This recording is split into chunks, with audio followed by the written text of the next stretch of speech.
It's one thing to be in a storm. That's a given. But what do you do when the storm begins to control your life? Let's talk about it. The title of my message for today is The Storm is Not Your Story. The storm is not your story. Let's go Bible. Get your Bibles. Here it is. Here it is. Mark's Gospel chapter 4, verse 39 through 40. It says, he got up, rebuked the wind, and said to the waves, quiet, be still. I could preach that all day, but let's keep reading. Then the wind died down and it was completely calm. Verse 40, he said to the disciples, here it is, why are you so afraid? Why? Do you still have no faith? In this text, we see that Jesus is addressing something that he shouldn't have had to address.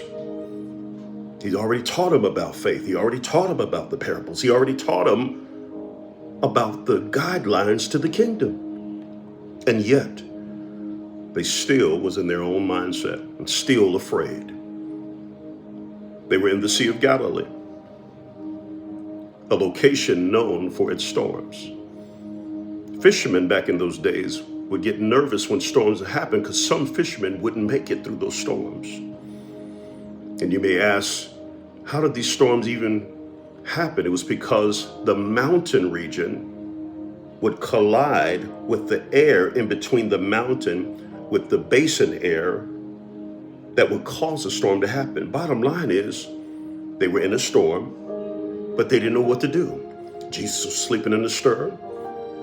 And the disciples said, Master, do you care if we perish? And Jesus woke up and said, how come y'all didn't, I'm already on the boat. Just speak to the storm.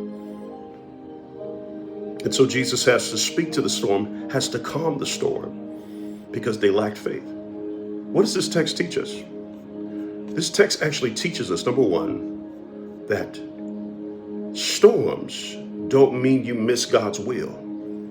In verse 35, Jesus himself said, let us go to the other side. The disciples didn't enter the storm by disobedience, but by obedience. Sometimes following God leads you straight into the resistance, but the resistance is proof you're still on course. So that's what it teaches us. Storms don't mean you miss God's will. This also teaches us Jesus can sleep through what panics you. In spite of what you're facing, in spite of what you're seeing, Jesus is still on the boat.